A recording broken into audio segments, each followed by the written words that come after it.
al propio presidente del CODICEN, Robert Silva. Antes, vamos a repasar lo que fueron las declaraciones tras la comparecencia de jerarcas de la educación a la Comisión del Senado. Van a escuchar hablar al propio ministro Da Silveira y al senador del Frente Amplio, Fabini. Mirá.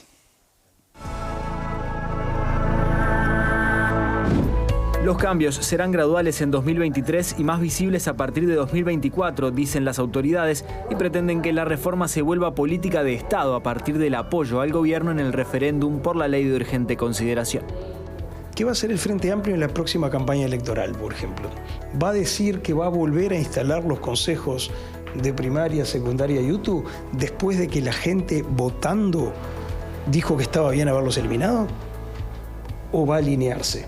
El tema fue abordado en la Comisión de Educación y Cultura del Senado, donde el Frente Amplio marcó sus discrepancias. Para que los cambios en educación, para que las transformaciones sean duraderas, para que se conviertan en políticas de Estado, eso requiere un tiempo de discusión, una elaboración y mucho más que vencer, porque nosotros no estamos diciendo que el gobierno no tiene las posibilidades de llevar adelante la transformación, hay que convencer y hasta ahora no han logrado convencer ni a los estudiantes, ni a los docentes y tampoco a la oposición. También se reeditó la polémica por la acusación de plagio al texto. Para el gobierno es un hecho desproporcionado sobre 3 párrafos que apenas definen qué es una pandemia. Es la conceptualización de lo que es una pandemia. Estuvo mal en que no se citara, esas cosas no deben pasar. Las autoridades de ANEP estuvieron bien en reconocerlo y en corregirlo. Pero en torno a eso se ha construido toda una cuestión que parece que pone en cuestión casi toda la transformación educativa, que parece absolutamente un exceso, sobre todo cuando uno lee lo que dicen esas pocas líneas. Era una parte del documento sustantiva que hacía referencia al contexto en el cual se estaba desarrollando la transformación educativa.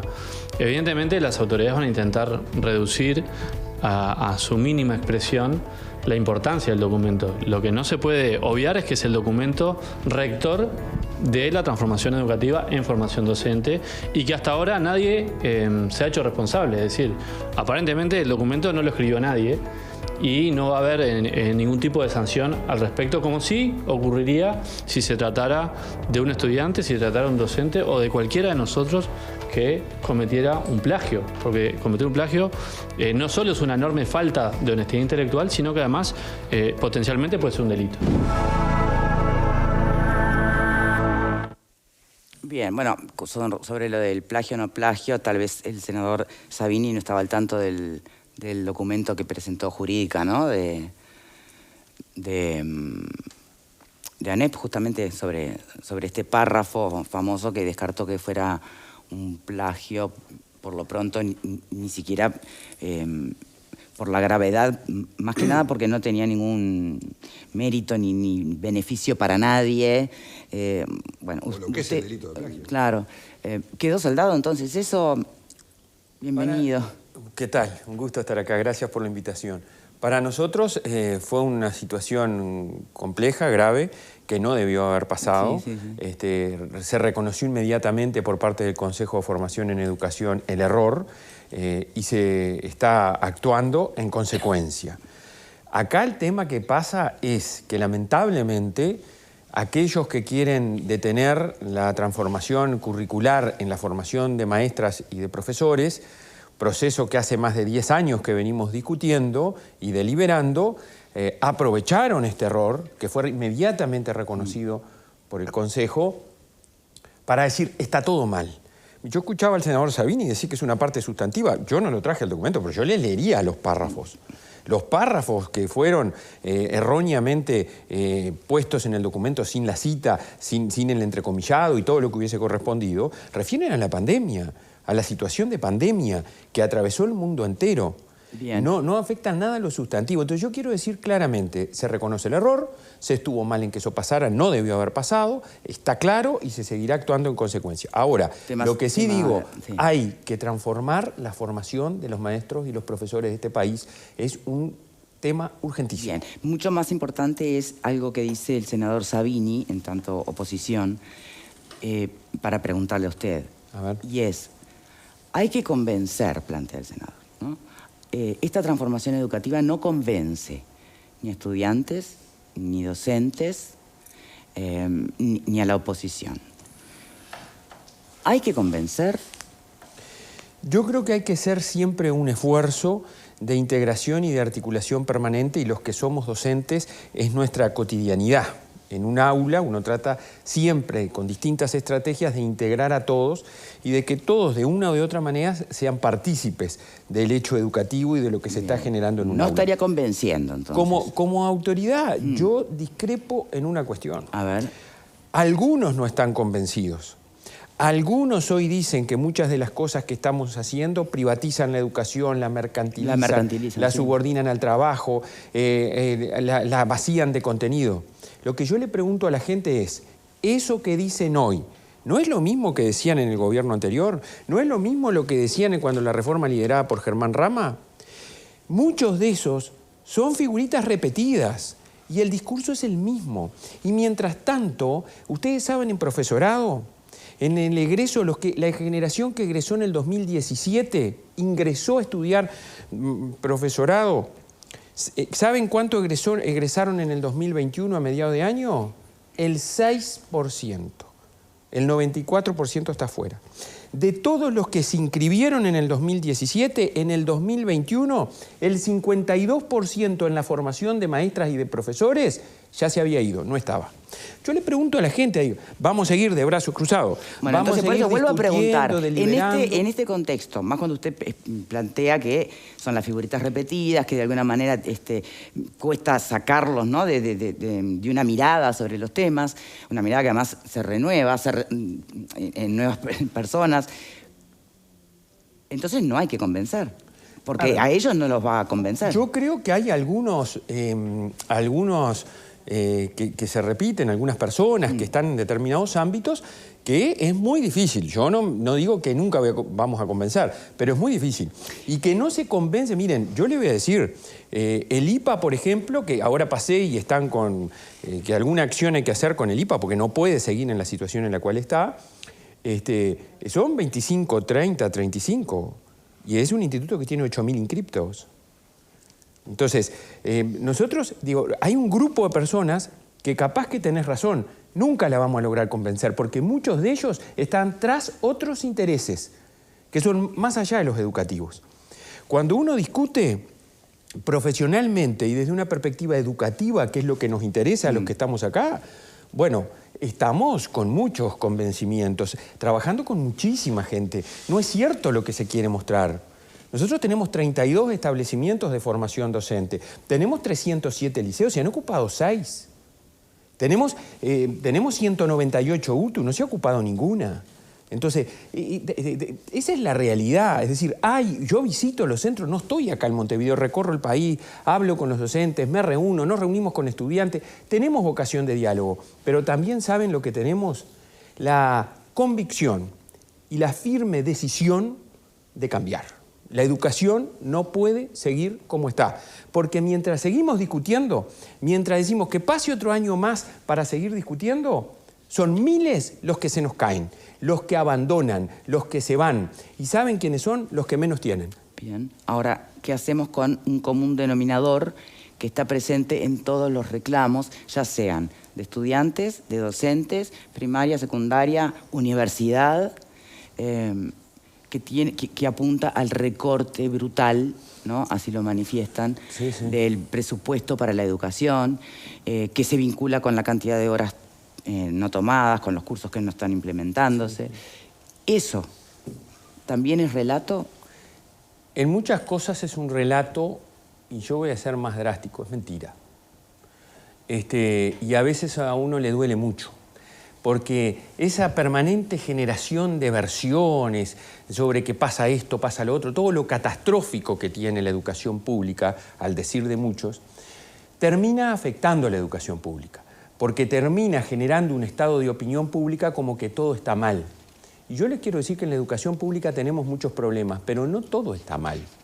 Tenemos esfuerzos de la enorme mayoría de maestras, de profesores, de familias, de estudiantes, que hacen de la educación pública una verdadera generadora de oportunidades, pero que requiere un conjunto de cambios a nivel general, porque por más que existen esos esfuerzos, los resultados están a la vista.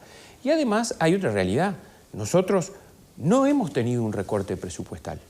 Quien dice que la ANEP ha sufrido un recorte está faltando a la verdad. Recorte brutal, así lo califican. A ver, nosotros no. Nosotros en el presupuesto del 2020, en la rendición de cuentas del año pasado y en la rendición de cuentas de este año, en todas nos han aumentado. Todas la ANEP ha recibido más plata. Y ahora estamos recibiendo 30 millones por un lado, 22 millones de refuerzo por el Ministerio de Economía y Finanzas, 110 millones de dólares de recuperación salarial, estamos recibiendo 7 millones de dólares para atender inequidades de aquí al 2025, es decir, estamos recibiendo recursos. No hay duda, porque yo además siempre lo digo, lo aprendí con Germán Rama, la educación siempre precisa más recursos, siempre necesita más. Pero también, además de mayores recursos, necesita invertir mejor lo que tiene, redistribuirlo mejor y necesita optimizar esos recursos en los distintos lugares donde actuamos. Bien, yo sé que enseguida abro el panel, sé que la transformación educativa tiene varios pilares, que en realidad no es algo que empieza de la noche a la mañana, que es gradual, que incluso hay cosas previstas para el arranque del 2023, pero hoy, ¿no? Y ante toda esta situación de conflictividad, de centros que se ocupan y hay que desocupar, o sea, paros y demás, ¿se está pudiendo empezar con la transformación o todavía no? Nosotros muchas de las cosas que estamos implementando, que pensábamos implementar, ya estamos implementando. Ejemplo, las tutorías para los chiquilines, los acompañamientos para ellos. Hoy Secundaria acaba de presentar el monitor educativo, tenemos más de 9.000 horas asignadas a tutorías, a través de proyectos que presentan en los liceos los propios docentes para los aprendizajes fundamentales. Sí, matemáticas es un problemón, en tercero de liceo, ¿no? O en tercero de UTU, sí, matemática y lengua. En tercero de liceo o en tercero de UTU, en el 20% más pobre, es decir, los que menos tienen de la sociedad, los chiquilines que están ahí, que no ya abandonaron, ¿verdad? Los que siguen en el sistema educativo, el 82% no sabe calcular un porcentaje. El 82% de los chiquilines de 15 años, del 20% más vulnerable de la sociedad, están los dos niveles más bajos en matemática. Y en lengua es algo similar. Quien hoy por hoy no tiene comprensión lectora, no sabe comprender, no sabe expresarse, no sabe escribir, tiene problemas fundamentales para toda su vida. Entonces nosotros estamos implementando acciones de tutoría y hemos logrado mejorar, hemos logrado mantener o mejorar la retención, mejorar la promoción, que los chiquilines no se nos caigan. Bueno, esto de la promoción justamente, ya aprovecho y le pregunto por la propuesta de la no repetición en los 2 primeros años de cada ciclo, ¿no? Bueno, estamos trabajando en eso y es una de las alternativas que estamos manejando. Y acá quiero desterrar también otro relato, que aprovechan, ¿verdad? Los que a veces yo llamo que terminan siendo los enemigos de la educación pública. Los que se rasgan las vestiduras diciendo que la defienden terminan siendo los enemigos. Empezaron a decir, van a eliminar la repetición para que se mejoren las estadísticas, para los números, para que le vaya bien al gobierno. No, señores, vamos a trabajar por la repetición. Va a seguir existiendo la repetición, pero vamos a secuenciarla seguramente en algún periodo de tiempo que permita al estudiante, previo acompañamiento del mismo, aprendizajes a tiempos más personalizados, claro, supongo, ¿no? La educación pasa por eso, por personalizarla, por trabajar para que adquiera lo que se pretende que logre en un determinado periodo y ahí no interrumpir la trayectoria. Porque es sabido, y con esto redondeo, el que repite es un candidato natural muchas veces, no siempre por suerte, a fracasar en su trayectoria educativa. Están los estudios. Miren, voy a dar un dato, porque a mí me gusta dar datos para entenddernos. Bien. Perdón, panelistas, tengan preguntas. En los de 15 años del 2009 que dieron las pruebas PISA, se hizo un estudio y se vio a los 3 años dónde estaban aquellos chiquilines de 15 años que habían repetido. De cada 100, solo 6 habían culminado la educación media superior. De cada 100 que habían repetido, solo 6. O sea que hay que cambiar la estrategia. Hace décadas que estamos con la misma estrategia. Pasan los planes, pasan los programas, pasan la forma de evaluación y seguimos con estas discusiones. ¿Saben qué? Nosotros creemos que hay que empezar. Que hay que empezar y luego, entre todos, vamos evaluando, revisando y viendo las adecuaciones que haya que realizar. Panelistas, preguntas. ¿Vero? No, concretamente una reflexión primero y luego le hago la pregunta. Me parece que se ha hecho mucho énfasis en el cambio por el cambio. Y usted lo acaba de decir, han pasado muchos programas, han pasado muchas reformas y los resultados no han sido buenos. Entonces yo creo que con todo este debate que se ha dado con los sindicatos y demás, se ha perdido de vista qué es lo que ustedes van a cambiar, por lo menos qué es lo que va a cambiar en esta primera etapa. Y a esto le sumo, si realmente los docentes saben de qué se trata esta primera etapa de la reforma. Y cuando hablo de docentes, no hablo solamente de los estudiantes de los centros, de los que ocupan, con los que ustedes han estado en algunas instancias dialogando. Hablo de los docentes comunes. Yo tengo la oportunidad de conversar con docentes, que muchos son incluso votantes de la coalición, que me dicen, estamos en la incertidumbre. Porque como lo que se enfatiza es el cambio, no sabemos qué es lo que tienen preparado para el próximo año. No sabemos qué va a pasar con las promociones. No sabemos qué va a pasar con determinadas materias y estamos a pocos días de la elección docente. Entonces, el cambio por el cambio o el cambio con cosas concretas y, bueno, ¿qué tan enterados están todos los actores de la educación de esos cambios? Yo creo que este país ni siquiera ha tenido el cambio por el cambio, lamentablemente. Este país en materia educativa no ha logrado mover la aguja en prácticamente nada, salvo en lo que hace a la mayor incorporación de los chiquilines a los centros educativos.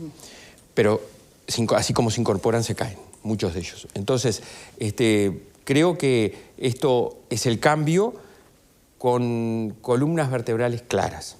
Nosotros tenemos que lograr, sencillamente, que nuestros estudiantes, nuestros niños, nuestros jóvenes aprendan y culminen la educación, que tengan herramientas para hacer en la vida lo que quieren ser. Y para eso, 2 columnas vertebrales, mucho más. Pero está en nuestro plan de desarrollo que lo presentamos en agosto. Y reconozco que seguramente tenemos que hacer muchísimos más esfuerzos por comunicar, por estar en las comunidades, por hablar con las familias, con los docentes, por eso los cara a cara que estamos haciendo. 2 columnas vertebrales. Una, sencillito, los planes y los programas. ¿Qué enseñamos? ¿Para qué enseñamos? ¿Y cómo lo hacemos?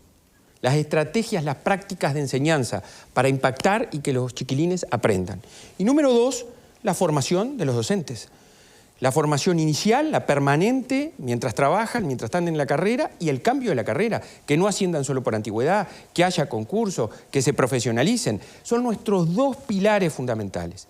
Y es lo que está teniendo más resistencia, y es lo que tú bien decís, provoca incertidumbre. Provoca incertidumbre porque nosotros estamos trabajando en una lógica sistémica que el país nunca trabajó, para entendernos en qué. Estamos juntos elaborando el marco curricular, las progresiones de aprendizaje, el trabajo, las progresiones de las competencias, el plan, los programas, primaria, secundaria, UTU, formación docente, todos juntos.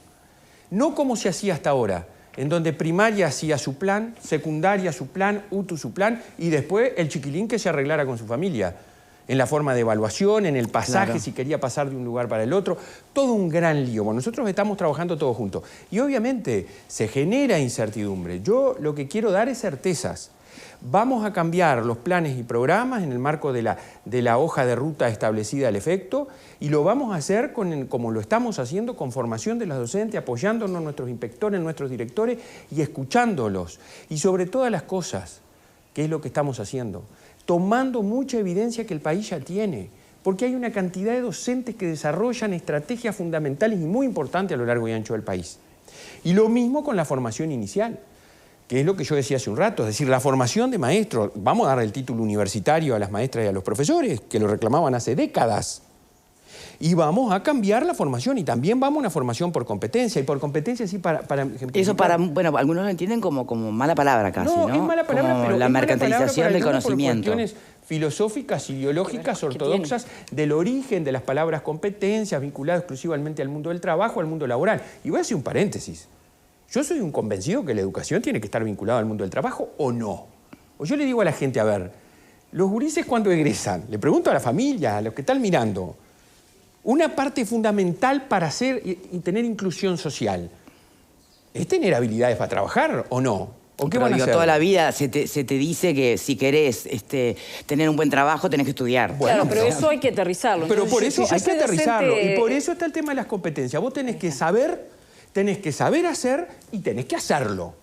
Y para eso están las estrategias metodológicas. A ver, ¿cómo enseñamos? Para entendernos de nuevo.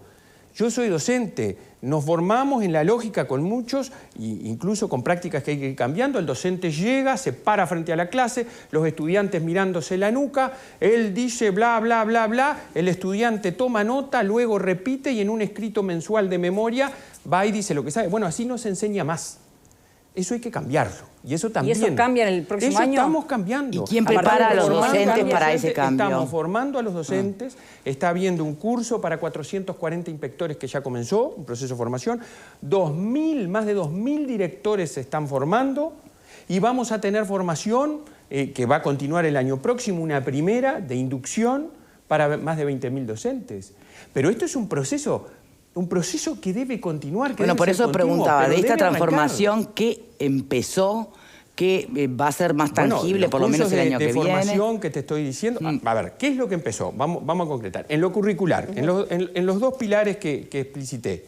En lo curricular, tenemos aprobado un marco curricular nacional que establece las 10 competencias fundamentales que un chiquilín que egresa de la educación obligatoria tiene que tener. Tiene que tener pensamiento creativo, tiene que tener pensamiento crítico, tiene que tener pensamiento científico, es decir, tiene que tener, para entendernos, creatividad, tiene que ser un emprendedor, tiene que saber innovar, tiene que, en fin, todo lo que hoy, el pensamiento científico, el pensamiento lógico, tiene que desarrollar una cantidad de habilidades que se obtienen con los contenidos de las asignaturas. Los contenidos de siempre. Los contenidos de siempre orientados al desarrollo de esas competencias. Perfecto. Eso ya está en práctica hoy. Va a aprender matemática porque es fundamental. Va a aprender lengua porque es fundamental. Va a aprender ciencias naturales porque son fundamentales para el desarrollo del pensamiento. O sea, eso ya está en práctica hoy. Tenemos el marco curricular. Tenemos un documento que por primera vez el Uruguay tiene, que es de progresiones de aprendizaje en materia de competencias. Perfecto. Permítame, perdón. Sí. Si eso ya está en marcha, ¿quién entrenó a estos docentes que hoy están aplicando? No, eso lo tenemos pronto. Todo eso es el conjunto, la estructura que va a dar pie que arranca el año que viene. Comienzo de la transformación curricular en el 2023. Perfecto. Y ahora hay más de 100 profesores que vienen, maestros, profesores que vienen el lunes de todo el país, trabajan a distancia, aprovechando los medios tecnológicos que tenemos, se reúnen presencialmente, incluidas las ATD de primaria y de UTU, para elaborar los contenidos programáticos que van a estar vigentes a partir del año próximo. Bien. Ya se resolvió el miércoles que vamos a convocar a las ATD a fin de año para que se pronuncien en todo esto. Es decir, todo lo curricular están dando. Y además quiero decir una cosa que es bien importante. Y lo voy a decir sencillo y clarito. Todo esto no lo hicieron marcianos. Todo esto que nosotros estamos haciendo lo hicieron mujeres y hombres uruguayos y uruguayas, docentes de la educación pública, que están trabajando en los equipos y que a ninguno de ellos le preguntamos qué vota. Son gente que está comprometida con la educación y han hecho documentos y han hecho bases conceptuales fundamentales para este proceso de cambio curricular, para cambiar la metodología, las prácticas de enseñanza, que son fundamentales.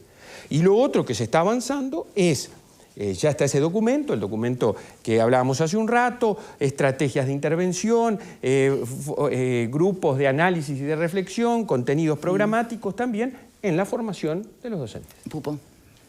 Bueno, yo creo que es parte de la cultura del gran palo en la rueda que se ha instalado. Cuando se plantea, por ejemplo, lo vimos recién en imágenes, en boca del legislador Sabini, el tema de la legitimidad para el cambio. ¿A quién hay que convencer? Parece que no se hubieran enterado que en este país hubo un cambio en el signo de gobierno y en ese cambio de signo de gobierno hubo una mayoría que votó, entre otras cosas, para un cambio en las políticas de educación. Y por si fuera poco, todo eso quedó en discusión con el tema de la LUC y la gobernanza de la educación. El pueblo nuevamente volvió a ratificar de que, señores, los gremios tienen una representación, pero no son los responsables en la conducción de las políticas de educación. Y yo te diría algo más, y no comprometo al entrevistado, esto va por boca mía, los gremios en este momento, o por lo menos esas cabezas más visibles de los gremios que todos conocemos, porque no quiero englobar ni generalizar a todo el mundo, ya dejaron de ser parte de la solución y pasaron a ser parte del problema.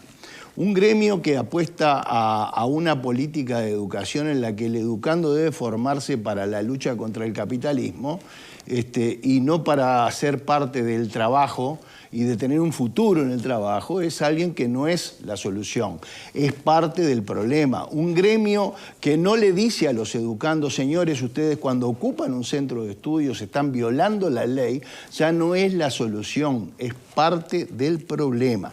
Así que yo creo que ese es el más grave, el más grande desafío que puede tener un Robert Silva y todas las autoridades de la educación, cómo llevan adelante una reforma educativa con tantas resistencias. La pregunta es, ¿qué se le dice a los que lo acusan a usted de estar mercantilizando la educación y qué se le dice a los que lo acusaron a usted de que su apuesta era hacia la privatización de la educación, cosa que hasta ahora yo he tratado de mirar a ver si ha pasado, ha sucedido, veo que no ha pasado.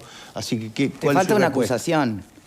Te falta una acusación. ¿Otra cuál es? Que está haciendo la precandidatura. Ah, esa, bueno, sí, eso es gravísimo, eso también. A muchos colorados les gustaría, pero bueno. Yo digo que más allá de los dichos, siempre importan muchísimo los hechos. Lo dije, lo digo y lo diré siempre. El transcurso del tiempo demuestra quiénes tienen razón y quiénes tuvieron o no tuvieron razón. Y en este caso es así. Yo recuerdo que trabajé en la reforma liderada por Rama, yo era el secretario general de Codicen, primero fui de secundaria, y aquellas acusaciones terribles de que se privatizaba la educación pública y de que la educación pública estaba siendo avasallada absolutamente. Transcurrido el tiempo, no debe haber habido una reforma que defendiera más la educación pública que la liderada por Rama. Bachilleratos tecnológicos, los SERP, las escuelas de tiempo completo, los niños de la preescolar, en fin, todo eso que ya todos sabemos. Pero en el momento se dijo lo que se dijo. Aquí pasa lo mismo. Aquí se nos acusó con el tema de la LUC, se nos acusa con las acciones que estamos llevando adelante, y yo le digo a las personas lisa y llanamente, más allá de invitarles a todos a que estudien nuestro plan de acción, lo que nos proponemos hacer, no está nada oculto, está todo escrito, está todo en la página web, se presentó al Parlamento, le digo a la gente, los que venimos y provenimos de la educación pública, los que tenemos plena conciencia que el desarrollo del país y el futuro de la gente está de la mano inexorablemente de la educación pública, lo que vamos a hacer un día sí y el otro también es defender a capa y espada la educación pública. Y por eso estamos tan convencidos y haciendo lo que creemos que hay que hacer. Porque lo que decimos que hay que hacer, este país lo viene diciendo muchas de esas cosas desde hace décadas y no lo concreta. Entonces ahora ha llegado la hora de concretarlo y por eso estamos con este firme convencimiento. La verdad que Silva respondió gran parte de lo que yo pensaba preguntar, que iba en la línea de lo que planteaba Verónica, y hasta el tema de la legitimidad que también puso sobre la mesa. Así que me gustaría preguntar otra cosa. Silva, las ocupaciones, dejando de lado el tema conceptual de la reforma educativa, yendo a lo puntual que aparentemente reclamaban los estudiantes sobre condiciones de los centros educativos, problemas en los baños, en fin, todos esos reclamos que hubo en su momento. ¿Son de recibo? ¿Se pudieron constatar? Y si es así, ¿se está trabajando en ello? Sí, miren, nosotros tenemos un problema de mantenimiento de nuestros 2.800, 2.700 y pico de centros educativos que tenemos, que es así, es realidad. Yo les decía el otro día a los muchachos que fueron del IPA y todo eso, decían, no, porque está esto. Sí, bueno, pero no sean malos, no me digan que vino de marzo del 2020, porque todo eso viene de hace mucho tiempo, que no se ha mantenido y no hubo una política de mantenimiento sostenida. Ahora la tenemos. Estamos invirtiendo muchos recursos y estamos priorizando. Miren, tenemos el 0800 ANEP, que es un servicio nuevo, aprovecho a decirlo, en donde cualquiera puede llamar y decir los problemas que detecta en un centro educativo. Y a partir de ahí disparamos, más allá de los relevamientos, de los estudios que nuestros equipos técnicos de arquitectos realizan, tenemos un primer censo de centros educativos que estamos realizando con un 80% de cubierto a nivel país. Estamos con un plan atendiendo todos los problemas. Obviamente hay cosas urgentes, hay otras importantes, estamos con miles de metros de impermeabilización de azoteas, los edificios enormes esos que tenemos, estamos trabajando. Hay cosas que son ciertas, hay cosas que están, por lo menos, digamos, agrandadas, porque hay cosas que no son tan como las dicen. De todas maneras, nosotros escuchamos, hacemos el relevamiento y estamos atendiendo. Así que creo que si de existir, como creo que de las partes existe buena voluntad o debiera existir en todos los casos, podríamos arbitrar mecanismos, como el otro día le pedimos a los chiquilines, que cesaran las ocupaciones, que no afectaran más y enchastraran más las fachadas de los centros educativos, porque parece, por lo menos, llamativo que la reivindicación de los estudiantes de docencia sea poder vandalizar las fachadas del IPA, de los institutos normales, porque está dentro de su derecho de libertad de expresión poder hacerlo, lo cual es un disparate propiamente, pero además jurídicamente es antijurídico hacerlo. Entonces, creo que esas cosas nos deben llevar a una reflexión cauta, saber hasta dónde podemos ir cada uno de nosotros, atender los reclamos y tratar de trabajar por el bien común, que es trabajar por la educación. Pablo. Bueno, cuestionar la reforma educativa, no le voy a hacer ninguna pregunta porque ya las contestó casi todas, o sea, con respecto a ese tema. Y además, digo, yo siempre lo he dicho acá, esto es un puñado de eternos estudiantes y algún dirigente sindical que no viene de ahora, viene de hace muchos años. Estoy viendo las imágenes atrás de Silva y hay gente muy joven, o sea... Por eso, a ver, si alguno me puede decir que las imágenes... No, pero no son eternos estudiantes, hay gente... A ver, los que realizan estas reivindicaciones, los voceros de estas movilizaciones y demás, son los eternos estudiantes que claramente arengan a los chiquilines esto que están ahí. Que fagocitan la cosa. Exacto, y está bien, porque tiene algo de lo suyo. Eso es lo que tiene problema de próstata. Pero la realidad indica, porque los números son fríos como un revólver, yo siempre digo lo mismo, que el 2-3% de los centros educativos han sido ocupados y que en realidad no son 25 en el IABA, porque me han comentado otros vecinos, son 22 o 23. No han llegado a comentar 25, que son los que ocupan y desocupan constantemente y algunos no son ni siquiera estudiantes. Entonces, lo que se quiere crear acá es otro relato más de los que hemos venido conversando. Entonces, en definitiva, la pregunta no es esta. La pregunta es, ¿qué pasó con la instancia penal del estudiante de 44 años que agredió a la camioneta donde usted viajaba en el momento que se dio esa charla informativa en el Cerro? Tengo entendido que pasó por Fiscalía, se va a hacer un acuerdo reparatorio o algo similar, va a dar unas disculpas públicas, ¿y qué más? Bueno, yo ayer concurrí junto con el abogado de la ANEP al juzgado, a la Fiscalía, estuvimos conversando, hablé con la defensa de esta persona y, bueno, se nos hizo el ofrecimiento, que en líneas generales es el que tú dices. Nosotros tenemos que tratar el tema en el CODICEN porque lo que se dañó es un vehículo oficial, o sea que es de la ANEP, y a partir de ahí veremos cómo analizamos. Porque yo acá creo que más allá de la persona, de mí, que soy yo en este caso, de la circunstancia propia de haber roto un vehículo, dañado un vehículo, acá hay un tema muy grave que fue los acontecimientos, los hechos que se sucedieron en el Cerro, que en este país no estamos acostumbrados a que pasen, no estamos acostumbrados. Podemos discrepar de la A a la Z. O sea, más allá de la rotura del vidrio con el termo, los huevos, en la Fiscalía. Sí. Digo, esto es más allá de eso. Bien. Porque es una agresión, es una actitud fascista, totalitaria, que pretendió amedrentar a un conjunto de personas que iban a conversar con otras personas sobre un tema de interés nacional. Luego pretendió evitar la salida con cánticos diciendo fulano, si viniste, si te animaste a venir no te vas, huevos, botellas, insultos. Sí. Entonces, eso es lo grave. Y si hay arrepentimiento, el arrepentimiento tiene que ser efectivo y tiene que demostrarse contundentemente con dichos y con acciones. Esa es un poco nuestra posición. Bien. Y lo vamos a conversar en el seno del Consejo, más allá de la reparación, que obviamente por ser un delito y así corresponder, de lo que se rompió, ¿no? De lo que se dañó. Le agradezco muchísimo por haber venido. Ojalá realmente que el camino se pueda ir allanando, porque en definitiva se necesitan todos en este proceso. Sin duda, sin duda. Le agradezco de verdad. ¿Sí o no quiere ser candidato? Okay. A ver. Lo dijo todo. Es que tengo que ir a la pausa, por eso sí o no.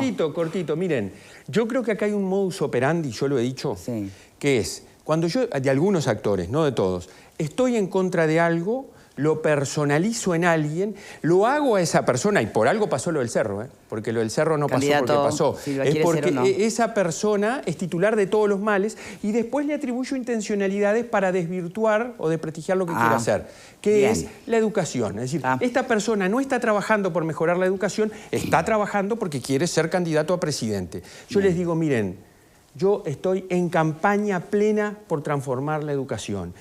Un conjunto de personas, muchas, profesionales todos de la educación, estamos trabajando en eso, que es lo que el país precisa. No pretendan enchastrar la cancha, no pretendan desvirtuar nuestro accionar, porque no nos van a distraer. ¿Por qué no dice por ahora no? ¿Qué? ¿Por qué no contesta no? Porque yo la verdad que si yo dijera por ahora no, lo cual no es cierto, ¿saben qué? Es porque yo lo estoy pensando. Y nosotros no estamos pensando en ninguna candidatura. Nuestro pensamiento está en un 100% en cambiar la educación. Robert Silva, muchas gracias por habernos acompañado. Gracias a ti. Antes de la pausa, un par de cositas para comentarles. En Punta del Este tenés que descubrir el The Grand Hotel, frente al mar, sobre la playa Brava. Habitaciones donde el lujo, el confort y la elegancia